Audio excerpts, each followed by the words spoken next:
Para personas inquietas, Capital Radio.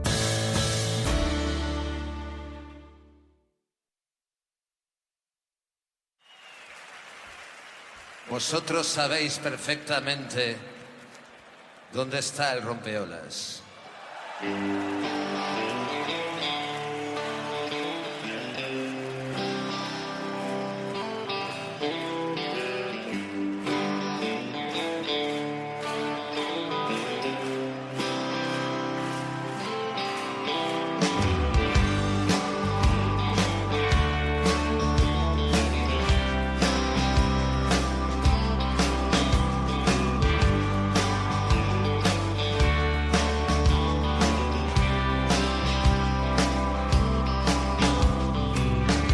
Lunes, martes, miércoles, mirando hacia el mar.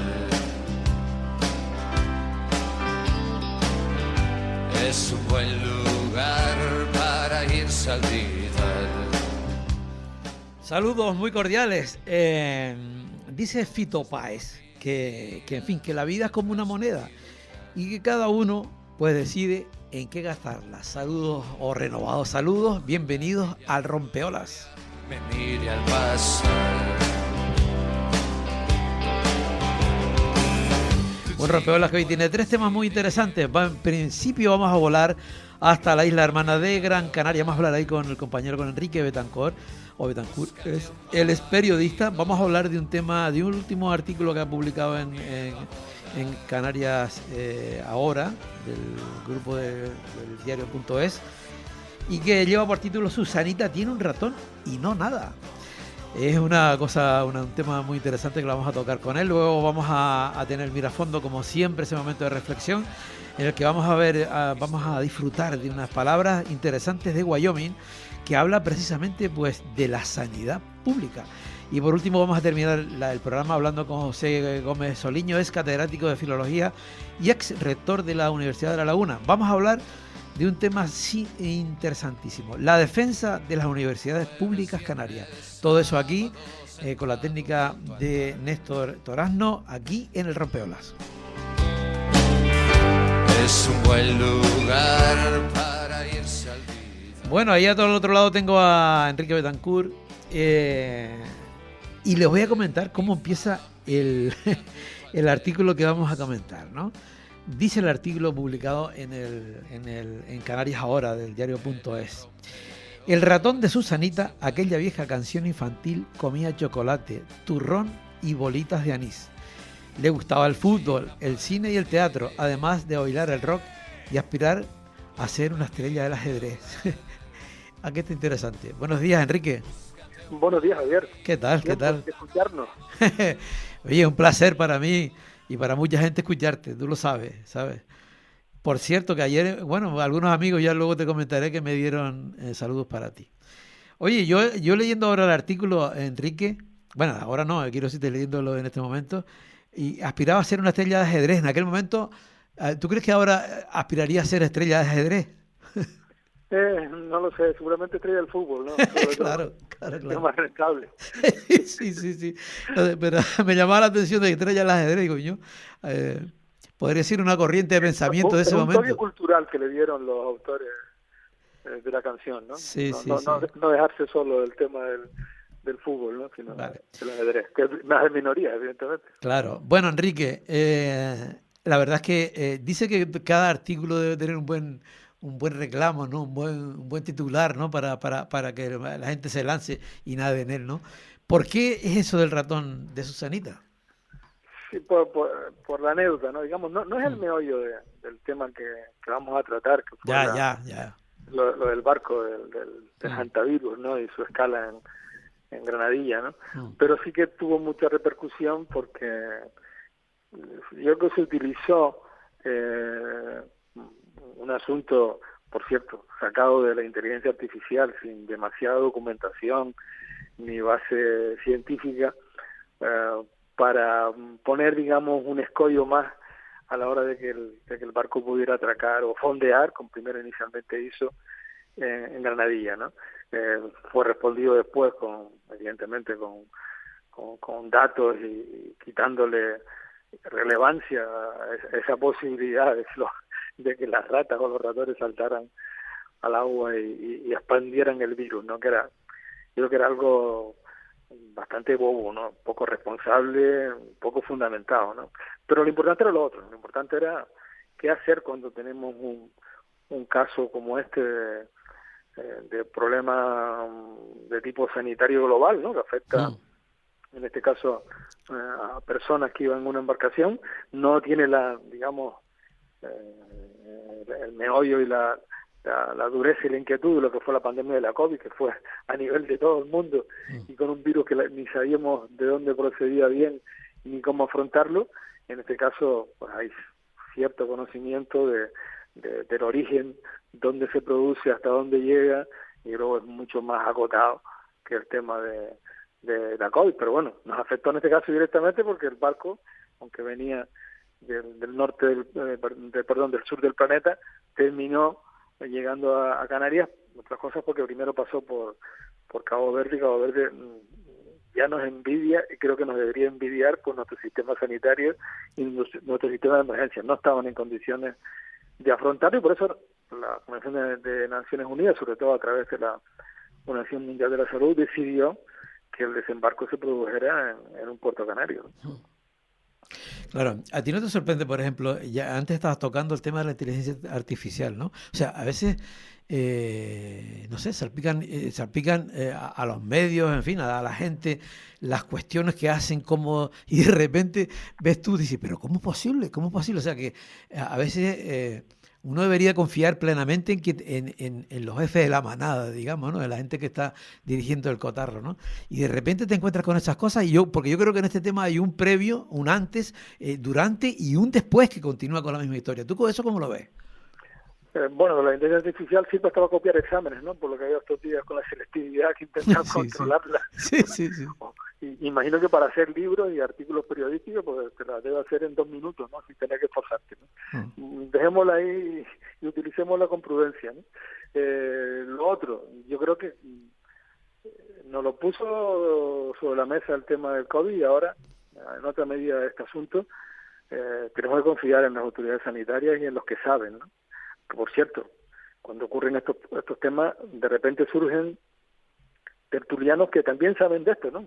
Me hace gracia los que antes de ayer hablaban de economía, lo sabían todo, al día siguiente hablan de deporte, lo saben todo, y de repente surge un virus que lo deben conocer los 4 epidemiólogos, en este caso en Canarias algunos, por cierto, como Amos, que saben bastante, y hay gente que opinan con una...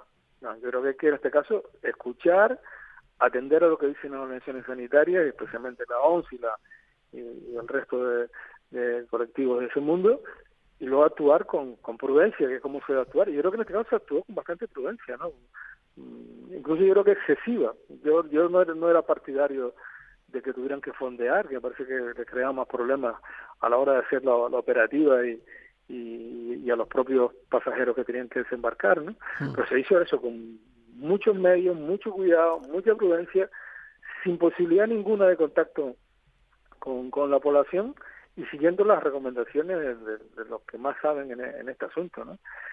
Por eso no entendí lo que pasó el sábado por la noche, cuando por una razón yo creo que bastante nimia, y que no era motivo para frenar la operación. Es cuando se enteran, después de mucho trabajo en conjunto. No es verdad que no hubiera comunicación entre las administraciones. Estuvieron 4 días intensamente reunidos, con llamadas y demás, y la chispa salta cuando desde los organismos internacionales se decide ampliar algunas horas el operativo. Y es que era complicado el lograr que 140 pasajeros de los más diversos destinos del mundo fueran trasladados desde el aeropuerto más cercano, que es Reina Sofía, cuando algunos tenían más dificultades para llegar, desde Australia, por ejemplo, ¿no? El pasar la operación del domingo hasta el lunes no me parece un tema de enjundia como para anunciar, como hizo Clarijo aquella noche, que iba a prohibir la entrada del barco. Parece fuera de lugar, con efectos de todo tipo, ¿no? Efectos mediáticos a nivel, digamos, en el ámbito del Estado, incluso fuera de Canarias, que he visto algún artículo, creo que del New York Times o otro periódico por ahí, negativos, porque parece que la comunidad autónoma no tenía capacidad ni interés en, digamos, en aceptar sus responsabilidades, que eran de colaboración en este caso. Y luego la dinámica interna no estoy seguro que sean así, porque creo que han realizado un despliegue mediático para fomentar el victimismo y para situar el problema fuera de aquí, que igual es rentable aquí. Pero yo creo que en estos asuntos me gustaría pensar que nunca se deben, digamos, calibrar o intentar buscar réditos políticos, mejora de imagen, colocarte como el salvador y que se actúe con absoluta responsabilidad en función de los parámetros y los protocolos que corresponden a una emergencia de este tipo, y que no quieran ocupar más lugar mediático que el que debía haber ocupado esta pequeña crisis, ¿no? Que hay una situación que afecta a un grupo de personas donde hay algunos que parece que pueden estar contagiados, otros que se ha demostrado estos días que mayoritariamente que no. Hay que buscar la manera de llevarlos a sus países de origen, a unos a sus casas, a otros a los hospitales, y además la operativa y después había de los nuestros también. Ojo.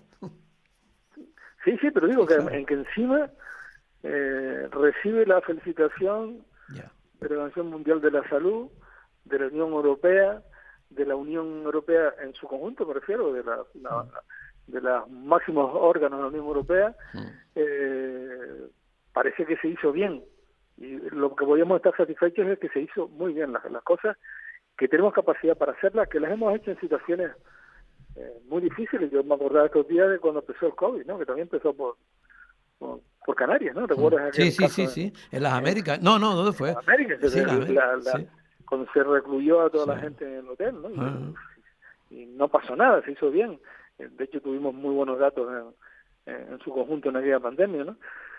Y las que vendrán muchas, porque ayer estaba leyendo un informe de la Organización Mundial de Salud, dice que hay como 10.000 virus por ahí, en que hay conocimiento y posibilidades en algunos de ellos de transmisión de los animales a los seres humanos, y que esto va en aumento porque los seres humanos cada vez ocupamos más hábitats de los animales, y además el cambio climático puede ir en contra de este asunto, o sea, facilitar nuevas infecciones, que yo creo que lo que tenemos que hacer es dedicar más dinero al tema sanitario, cosa que hay una crisis además en la OMS, porque hay países que se han quitado en medio, que ha sido de Estados Unidos, Argentina, que se han retirado por razones ideológicas y políticas de la Organización Mundial de la Salud, y prevenir sobre todo, que creo que es lo más importante en estos casos, y estar preparados cuando hay situaciones graves, como nos pasó hace 6 años con la COVID, que no teníamos ni siquiera mascarillas, ¿no? Porque las fabricaban lejos y no contábamos con qué pasara en casa. Pero ahora realmente era una gran oportunidad para demostrarle al mundo de que efectivamente lo que tú comentas, ¿no? De la capacidad que tenemos. Es decir, y después hay unos resultados, una operativa y unos resultados que están ahí sobre la mesa, que todo el mundo lo valora, todo el mundo lo entera. Oye, entonces seguimos empeñados en verle la parte, no sé, ¿por qué? Porque a veces se ponen por delante de otros intereses, y en este caso parece que querían tensar la cuerda al máximo, colocarse en el primer plano mediático, cuando yo creo que lo importante es lo que salió, y salió muy bien. Bueno, luego se pueden discutir temas, las competencias, ¿no? Es verdad, las competencias de sanidad exterior son estatales, las de puertos de interés general son estatales, pero yo creo que se pasó por encima de eso, porque de hecho hubo una colaboración estrecha, reuniones, llamadas durante muchos días, que permitieron que al final el operativo estuviera muy bien coordinado y saliera muy bien.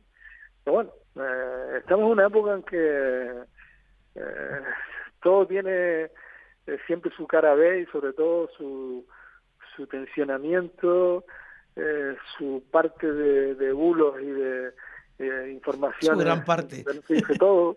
Sí. Creo que al final eso no es bueno, porque sobre todo porque generan desconfianza a la gente, ¿no? Y creo que debemos tener confianza en las autoridades sanitarias, en las personas que nos cuidan, y que han demostrado reiteradamente Claro.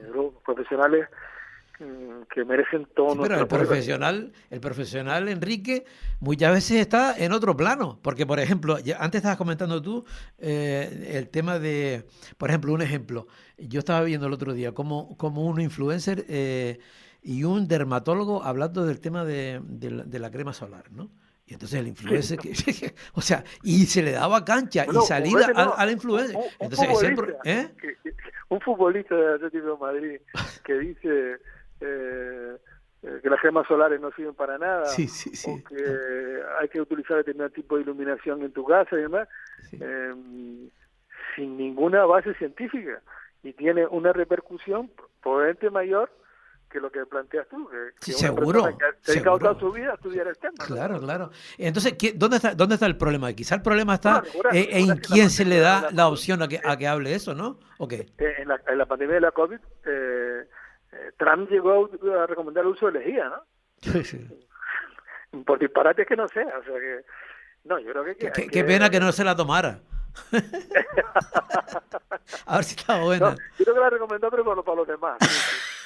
Sí, No, sí, sí. no, yo creo que es que Sí. son temas muy serios, Ajá. en los que se juegan vidas, en los que se juega la salud, como para que cualquier mequetrefe grabe un vídeo y exponga su opinión, que luego es escuchada por cientos de miles o por millones de personas, y casi como que va a misa más que que Claro. la de un experto o un ¿Tienen culpa científico, los ¿no? medios eso? ¿En eso tienen la culpa los medios o no tienen culpa los medios? En Los dar medios esa una parte pequeña, oportunidad. si quieres, porque ya eso circula mucho más allá de los medios, es decir, Claro. las redes sociales es un mundo muy abierto donde afortunadamente hay elementos muy positivos e informativos que permiten llegar a conocer muchos asuntos, pero donde se cuela pues, todo el tipo de disparate, y además parece que por lo que estudian los expertos se le da mucha más credibilidad por parte de un sector de la población a los disparates que a las informaciones que tienen detrás rigor, fundamento, seriedad. Pues es peligroso, porque claro, se pueden llegar Claro. a divulgar las mayores aberraciones. Pero claro, el nivel que hay es el nivel que hay, Enrique. Sí, sí, sí, sí. Entonces, ahora justamente es cuando más preparados deberíamos estar para saber qué es lo que te tienes qué es lo que te tienes que creer y qué es no, pero claro, Pues no, no, yo es creo al que revés, también ¿no? es tal el bombardeo informativo y la cantidad de cosas que nos llegan, y además muchas veces direccionadas para que reafirmar lo que ya previamente creemos, que es difícil, digamos, la reflexión serena, tranquila, el saber discernir entre lo que tiene visos de ser real, de lo que puede ser absolutamente falso, incluso con las imágenes, ¿no? Que te pueden trucar un vídeo y te hacen participar a cualquier personalidad en una realidad donde no está. O sea que hoy digamos que la capacidad de engañar es más fácil que nunca, ¿no? Y la capacidad de tener cierta, digamos, reacción y prudencia ante esas cosas es menor. Yo creo que es casi básico que desde los sistemas también educativos se enseñe a actuar ante las redes, ¿no? A tener esa prevención para evitar que te cuelen goles todos los días o te estafen, que también Sí, ocurre, sí, ¿no? sí, sí, sí. No, y trabajar sobre todo la atención. Yo creo que alguien que nos esté escuchando a nosotros, que llevamos casi, o que podemos estar 20 minutos en una conversación y tal, es auténticamente revolucionario. El tema está rapidez, rapidez, rapidez. Ya antes lo que tú dices de sosiego, de tranquilidad, de tranquilidad para analizarlo, olvídate. O sea, que Poco. muy No, poco. y luego ha cambiado hasta el sentido para qué se usan las redes, ¿no? Ahora que se celebran 15 años del 15M, ¿no? Ujú. En aquel momento sirvieron para aglutinar mucha gente de forma muy rápida en un momento de crisis económica que veníamos, digamos, con la situación de la crisis 2008 y las consecuencias en los desahucios, en la pérdida de empleo, etcétera, y en cuestión de pocas horas se movilizaron miles de personas, fundamentalmente jóvenes, y en 2 días tenían ocupadas las plazas más principales Sí, sí. ciudades españolas, a través de los móviles. Gente que no se conocía de nada. Fue increíble, sí. Que aparte que prácticamente no tenía nada en común, pero que de repente coincide, y es un fenómeno que estuvo durante varios meses en primer plano, y que en cierto sentido pues cambió la política, aunque no de forma directa. Recuerdes que las elecciones siguientes al 15M el PP ganó de forma aplastante, con mayoría absoluta, con un revolcón tremendo del PSOE que entonces presidía Pérez Rubalcaba, pero poquitos años después se produce pues, una nueva distribución donde ya no solo están los partidos clásicos del bipartidismo, el PSOE y el PP, sino que aparece Podemos, aparece Ciudadanos en la esfera estatal también, y como en 10, 15 años vuelve a cambiar todo. O sea, los partidos después del 15M prácticamente hoy están desaparecidos, Ciudadanos desaparecidos, y Podemos en una crisis enorme, ¿no? O sea, bueno, estamos en una época, digamos, muy cambiante, muy donde los procesos se dan de una forma rapidísima, y lo que hoy está en la cresta de la ola, mañana puede estar absolutamente hundido en el fondo, ¿no? Si no, no tenemos que ver, sino que como amanecimos hoy con el tema de Zapatero. Mira, Enrique, el tiempo vuela. Tenía muchísimas ganas de seguir. Había cosas que quería comentarte, el tema de puertos, de aquello de sacar primero a los españoles, en fin, cosas interesantes, pero en fin, yo qué sé, no hay más tiempo. Y si llega a haber Canarios, ¿qué hacemos? ¿Lo sacamos primero también? ¿No? Sí. O si llega a ser Canarios, sí se hubiese permitido la entrada sin ningún problema, sin crear crisis. Es tremendo, es sacar como sea, o sea, es una cosa tremenda. Enrique, porque nos puede llevar a ese discurso que ahora empieza a ponerse de moda de la prioridad nacional, ¿no? Claro.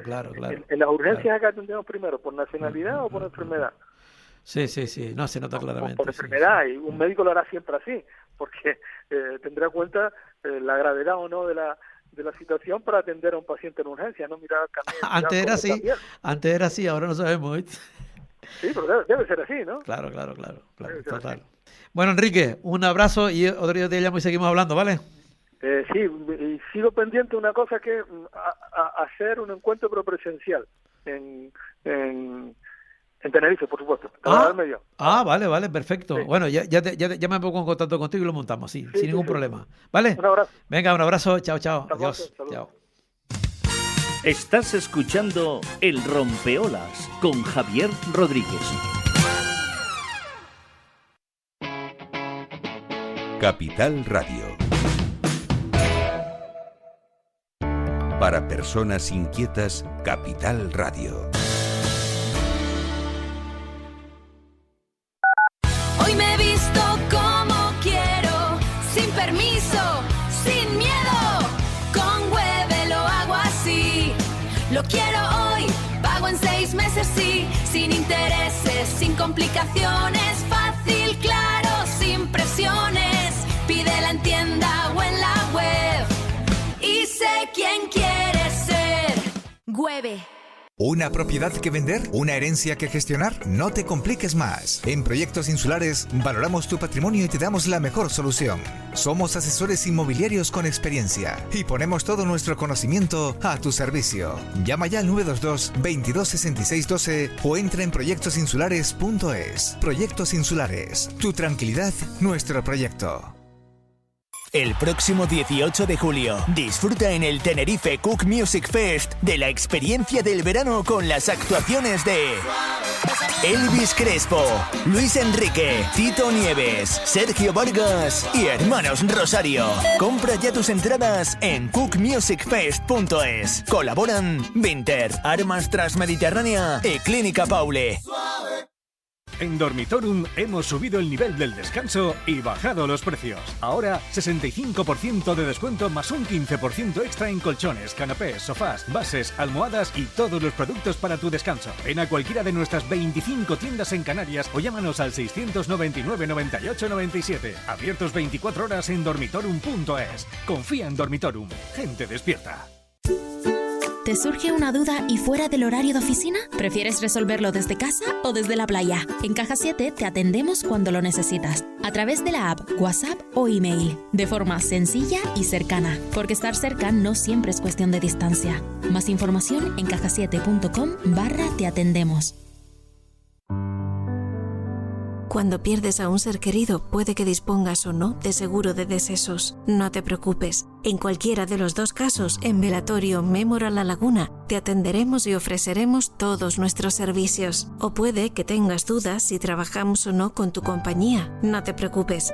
En Velatorio Mémora La Laguna trabajamos con todas las compañías de seguros. Más información en Velatorio Mémora La Laguna, Plaza del Cristo sin número o en el 900-231-132 a cualquier hora del día. La búsqueda del talento es un viaje hacia la voz propia, una voz que grita lo que tantos tienen que decir. Entra en talentocanario.es y descubre lo que el artista plástico Pedro Parisio y la compositora Andrea Rodríguez nos han contado sobre el talento en la cultura. Talento Canario, un movimiento para inspirar. Gobierno de Canarias, Islas Iguales. ¿Qué sucede cuando la tierra volcánica de Tenerife se abraza con la historia milenaria de Armenia? Descúbrelo en una nueva cita cultural. Tenerife y Armenia con el arte de Samuel Arrutunian, el mago del lienzo. Capital Radio. Para personas inquietas, Capital Radio.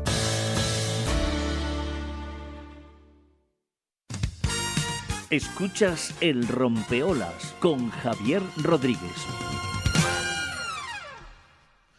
Bueno, pues nos vamos a ese apartado como siempre. Un ratito, un minuto y algo, como mucho, de reflexión pura, ¿no? En esta ocasión siempre me gusta traer a gente que de alguna manera pues transmitan cosas, ¿no? Hoy el Gran Wyoming, y va a hablar justamente un espacio, un trocito, en el que habla de lo que nos estamos jugando y de lo que significa la sanidad pública. A ver si de una vez nos damos cuenta y somos conscientes de lo que es y de lo que significa la sanidad pública. Vamos a escucharlo. Yo estoy muy marcado por la historia de la medicina y la sanidad. Yo no puedo entender cómo el pueblo español voluntariamente y sin que nadie le presione está dispuesto a dilapidar la mayor riqueza que tenemos, que es el sistema de salud pública. La gente no tiene ni puta idea de lo que nos estamos jugando ahí. No lo sabe. A la gente no le cuentan, le debían contar al abrir los informativos todos los días el número de cánceres que están curando. La gente no sabe que en Estados Unidos no se trata el cáncer, que la gente se muere en su casa. Esto no lo sabe la gente. La gente no sabe el esfuerzo económico y fundamentalmente profesional de grandes figuras de la medicina y lo que están haciendo por los ciudadanos de este país. Es que es muy difícil de entender desde fuera y no sé por qué no se valora. Y todo el que haya tenido a alguien al lado, yo recientemente un hermano, que le han curado un cáncer. Es que yo alucino con que la gente esté dispuesta a tirar eso. Escuchas El Rompeolas con Javier Rodríguez. Bueno, yo creo que el tema. Ahora vamos a hablar de la enseñanza de las universidades públicas canarias. Acabamos de salir de dejar a Wyoming hablando de sanidad pública. Parece que lo público, ¿qué está pasando con lo público? Bueno, vamos a hablar de ese manifiesto, de esa plataforma en defensa de las universidades públicas canarias, que ya hay bastante gente que se ha apuntado en el tema. Y vamos a tener para hablarlo a José Gómez Soliño. Él es ex rector de la Universidad de La Laguna y es el director de la Real Sociedad Económica de Amigos del País de Tenerife.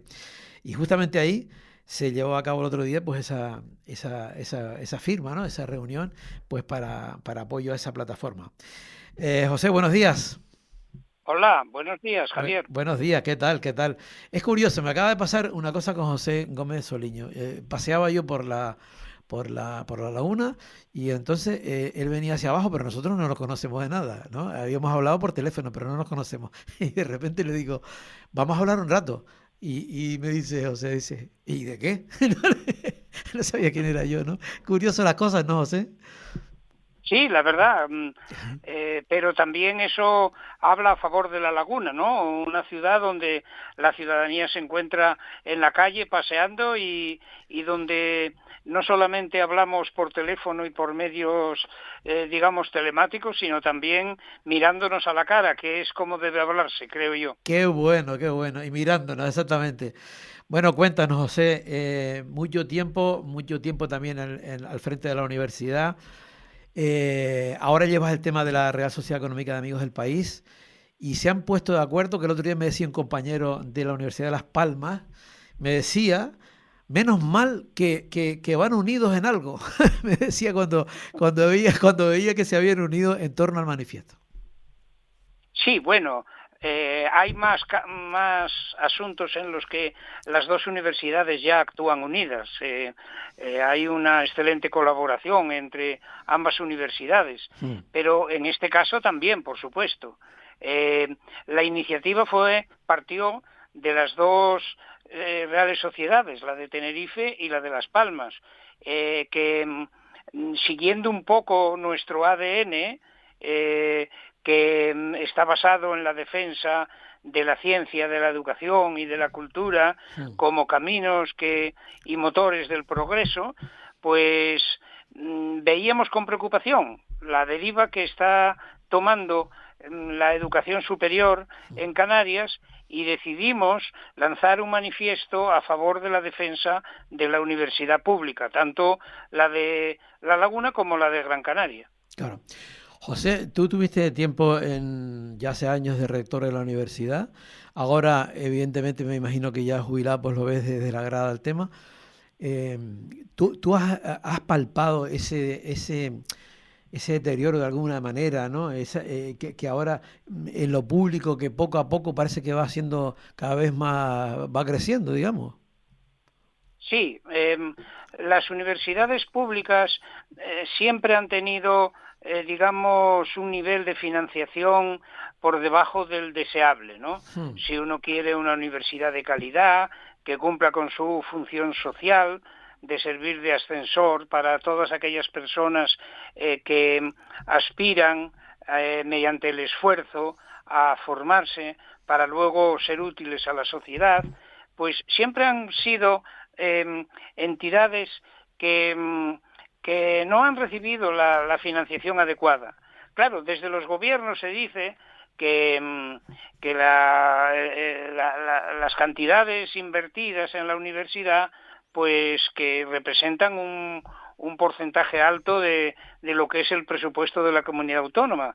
Y eso es cierto.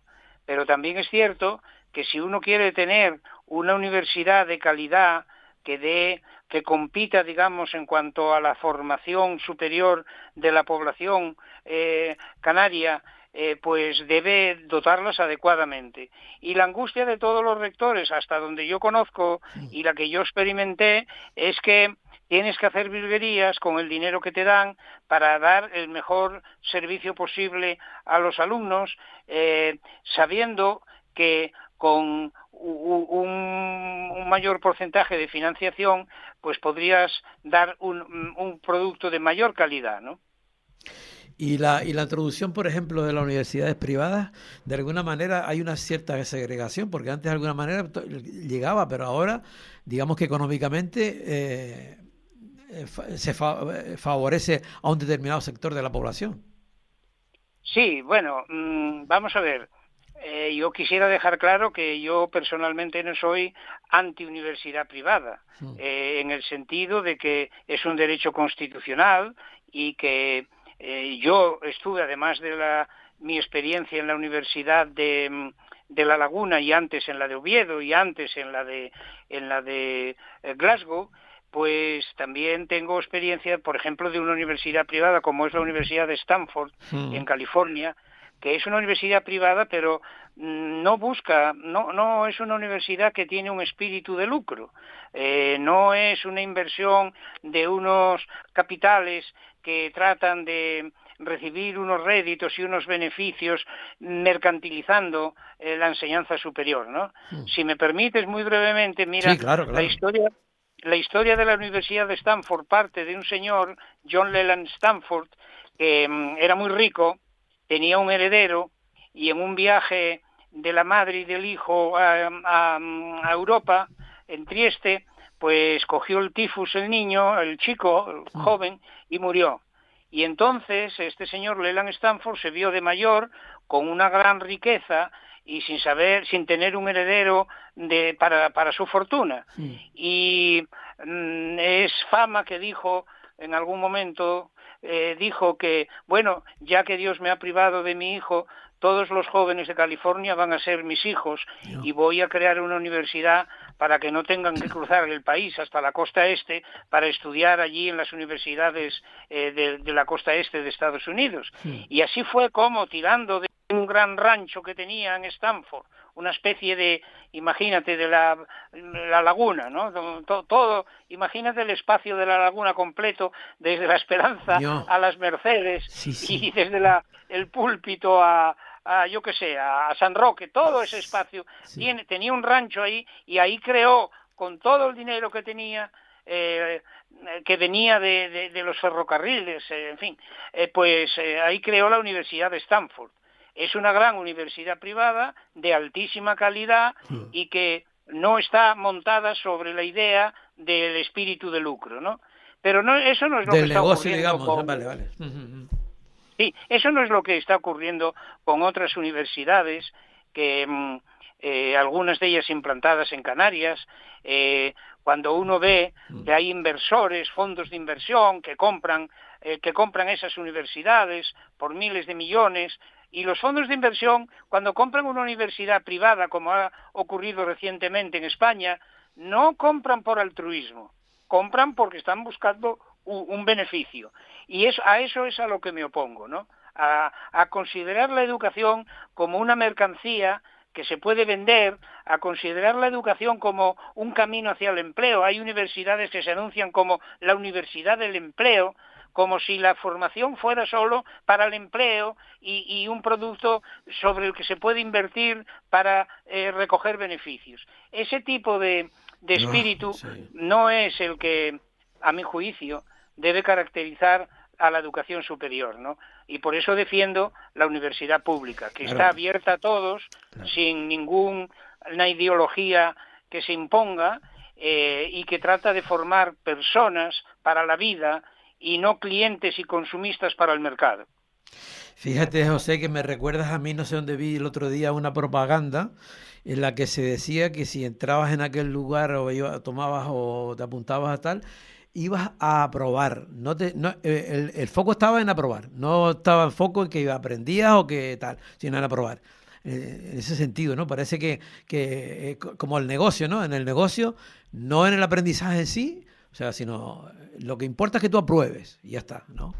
Sí, no, y muchas veces pues ibas a aprobar, muchas veces no tanto en función de la formación que te van a dar, sino simplemente ya que inviertes en nosotros vamos a venderte de una manera, a facilitarte, ¿no?, la mercancía que quieres comprar.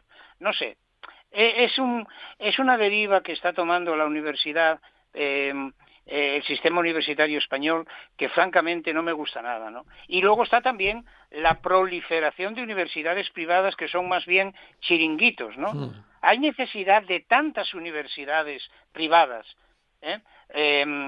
y yo me pregunto también sobre los recursos de esas universidades. ¿Dónde están las bibliotecas, no? Compara la Universidad de La Laguna, que en mis tiempos de rector, no sé cómo hasta ahora, tenía 20 bibliotecas, 1 millón de libros en sus bibliotecas, al servicio del alumnado. ¿Tú crees que una universidad pública es tan fácil de crear y de dotar para dar el adecuado servicio a los alumnos como debiera ser? En fin, yo no lo veo así. Ahora, que hay posibilidad por universidades privadas, siempre que esas universidades se les exija, como se les exige a las universidades públicas, de forma que tengan una calidad contrastada, pues muy bien, que sean privadas, aun cuando, sinceramente, a mí el espíritu crematístico de la educación, tanto la primaria como la secundaria como la terciaria, o sea, la universidad, pues no me va, esa idea no la compro. José, ¿tú no tienes la impresión de, bueno, que evidentemente la universidad es una rama más del árbol de la sociedad, y la sociedad está como está, ¿no?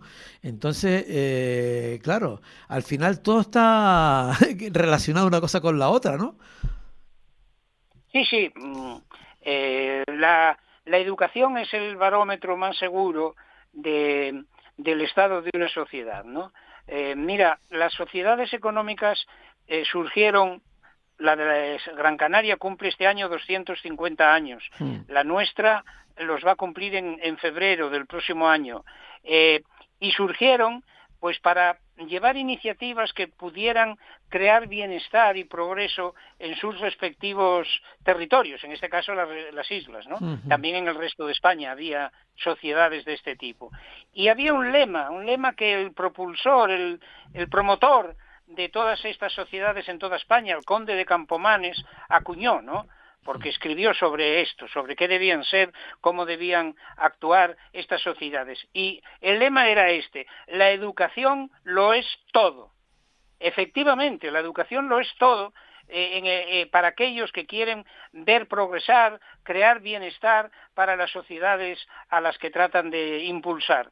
Y por eso, ahora hablando de la Laguna, crearon escuelas, porque había un déficit escolar tremendo en aquella época, un gran analfabetismo entre la juventud.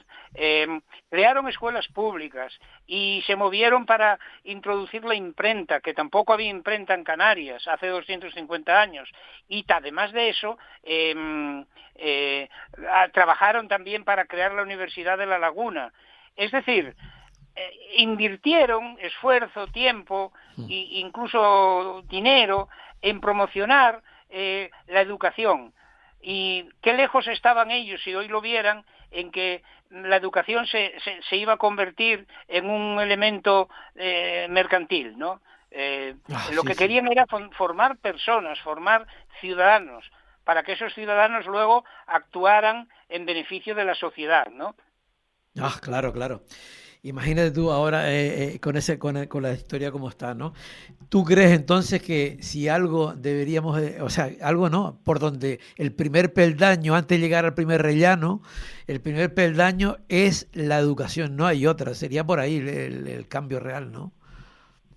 Sí, es la educación, y con la educación la investigación, sobre todo cuando estamos hablando de la educación superior, ¿no? Mira, las universidades públicas tienen programas muy potentes de doctorado, investigan, se presentan a proyectos de investigación locales, nacionales, internacionales, y exigen a todo su profesorado pues el doctorado. Y yo lo que me pregunto cuando veo estas universidades privadas es con cuántos doctores tienen entre su personal, además de eso, en qué proyectos de investigación se presentan, cuál es su pedigrí investigador. Todo eso es muy importante. Cuando yo daba clase en la Universidad de La Laguna, daba clase de materias en las que yo había investigado, en las que yo era un especialista, no solo porque me había aprendido una lección, o un libro, sino porque yo había investigado y contribuido al avance de esa disciplina, modestamente, como todos, pero bueno, contribuido. Sí. ¿Existe eso en las universidades privadas? Existe, pero no en todas, no en todas. Algunas creen que la formación es simplemente estar conectado a Internet, y tirar de Internet. No necesitamos una biblioteca porque cuando los alumnos quieran algo lo miran en Internet. No, hombre. Las universidades tendrán que saber lo que miran. Sí, claro, naturalmente. Claro. ¿No? Y sobre todo, yo me preguntaría por el récord investigador de esas universidades, ¿no? Es verdad que algunas están empezando y no todo cuando se empieza pues es perfecto, ya lo sabemos, ¿no? Pero tiene que haber una ruta clara y unas exigencias mínimas para dar garantías a los estudiantes de que lo que van a recibir es, junto con, digamos que con la formación que reciben también, la aventura del saber, ¿no? Y el espíritu investigador. En fin, claro. Que repito que hay universidades muy potentes, incluso en España, ¿no? La de Navarra, ¿no? Pero la Pontificia, de comillas, ¿no? Son universidades que no desmerecen de cualquier universidad pública. Pero esta proliferación de chiringuitos universitarios que vemos últimamente, pues a mí me asusta porque creo que la gente cree que una universidad se puede crear alegremente, ¿no? Y no es así. Yo creo que falta ese conocimiento. La gente eso no lo sabe. Yo creo que no. En general, ¿no? Yo creo que no lo sabe. No, y digo más, mira, antes de conectar conmigo, tú pusiste ahí un vídeo o una grabación. Sí, te iba a decir que sí. ¿Sabes? Te iba a decir hablando... que si tú creías que la sanidad y la universidad van de la mano. O sea, la sanidad. Hombre, claro. Es total. ¿Qué pasa con claro. Vale. Por ejemplo, los hospitales públicos de Tenerife, para no hablar de los de Las Palmas, que también se podría decir lo mismo, son hospitales universitarios, ¿eh? Y la marca de la calidad para un hospital, naturalmente, es el número de personas a las que atienden y a las que curan y a las que sanan, por supuesto. Pero qué casualidad que esos dos grandes hospitales que tenemos aquí en Tenerife son hospitales universitarios. Y cuando no lo son, luchan por transformarse en hospitales universitarios. El Hospital de la Candelaria se convirtió en un universitario cuando yo era rector, ¿no? Y recuerdo el interés que tenían, porque es como un marchamo de la calidad de los servicios que prestan, ¿no? Y porque no solo, de nuevo, curan, sino que investigan en el marco de lo que es el sistema de formación superior de la medicina en Canarias, ¿no? Y yo creo que la gente no sabe esto y alegremente pues creen que la sanidad pues privada es mejor, excepto cuando le ven las orejas al lobo y cogen una enfermedad seria que entonces quieren que se le trate en la pública, ¿no? ¿Y por qué crees tú que eso existe? ¿Por qué se le ha trasladado a la población eso? No ser consciente de lo importante de las cosas que tenemos. ¿Por qué? Bueno, hay un interés en denigrar todo lo público, como si estuviera regido por personal holgazán, perezoso, que solo mira por sus vacaciones y por trabajar lo mínimo, ¿verdad? Sí. Mientras que lo privado todo es idílico. Yo recuerdo hace un tiempo una universidad privada de aquí de Tenerife que acababa de empezar y ya decían que era una universidad prestigiosa, así se anunciaba. y todavía no había empezado. Todavía no había casi ni empezado y ya ciertos medios y ciertos elementos propagandísticos ya hablaban de la prestigiosa universidad cuando el prestigio se gana día a día con una historia de buen hacer y con unos elementos contrastados de medición, ¿no? Hay, por lo tanto, un cierto interés en denigrar todo lo público, ¿verdad? A veces con un cierto elemento clasista, ¿no? Denigrar todo lo público para desviar fondos hacia lo privado, ¿no? Y captar público y consumidores hacia lo privado. Y eso lo que crea es una gran división social, ¿no? Parece como si los pobres, los que no tienen recursos, a la pública, y los que tenemos recursos, pues vamos a la privada, porque... Claro. Se va segregando se va segregando, ¿no? Sí, total. Y esto va segregando, va rompiendo el sentido de comunidad, ¿no? Somos todos ciudadanos de la misma comunidad. Pagamos nuestros impuestos en la medida de nuestras posibilidades y debiéramos recibir la misma en algunos elementos. Hay otros en que debe haber una competición y un mercado. Pero yo no creo que en temas como la justicia, la educación, la sanidad, debiera haber una situación mercantil. No creo, sinceramente. Total. Creo que la comunidad, el espíritu de comunidad, se basa en el servicio público que se presenta a toda la ciudadanía, que contribuye con sus impuestos en la medida en que puede contribuir a sostener un sistema que luego nos beneficia a todos y que nos trata a todos por igual. Creo que este es el ideal ilustrado que hemos heredado de nuestros antecesores ilustrados del siglo XVIII y que en las sociedades económicas de amigos del país, que hay 3 en Canarias, la de Las Palmas, la de La Palma y la de Tenerife, tratamos de promover. Qué bueno. Y cuando se habla, por ejemplo, se ha dicho a veces, no, porque el nivel de la universidad ha bajado, ya el alumnado ya no es lo mismo, ya no vienen tan preparados. ¿Qué tienes que decir ante todo eso? Bueno, yo fui profesor durante 50 años, universitario, y debo pero decir... eso hace tiempo que se dice, ¿sabes? Sí, ya sé que hace tiempo que se dice, sí. Y yo te puedo decir que en lo que tengo de mi experiencia personal y propia, la directa con los alumnos, no me refiero a mi experiencia como rector o como responsable universitario, no, mi experiencia de aula, en la clase. Yo veo a jóvenes, siempre he visto a jóvenes interesados, que si les sabes exponer el interés de la materia que le explicas, captan enseguida, se suman al movimiento y aprenden, ¿no? Mis alumnos siempre han disfrutado y por ahí debe haber algunos que podrán decirlo, ¿no? De la materia que les he enseñado, y siempre he captado pues una gran voluntad de aprender. ¿Que llegan menos preparados? Bueno, según y cómo, ¿no? Yo recuerdo que también cuando yo estaba en la universidad, cuando yo empecé en la universidad, pues también se decía lo mismo. Sí. Yo oía decir a gente, y me daba rabia, ¿no? Como joven que quería formarme y estaba en una universidad no para perder el tiempo, pues oía decir que no sabíamos nada, que teníamos graves deficiencias. Graves deficiencias las tendremos siempre, porque nunca aprendemos del todo. Mira, Séneca escribió en cierta ocasión: es preciso aprender mientras dure la ignorancia. Pues eso, toda la vida. Nuestra vida debe ser un aprendizaje constante. Total.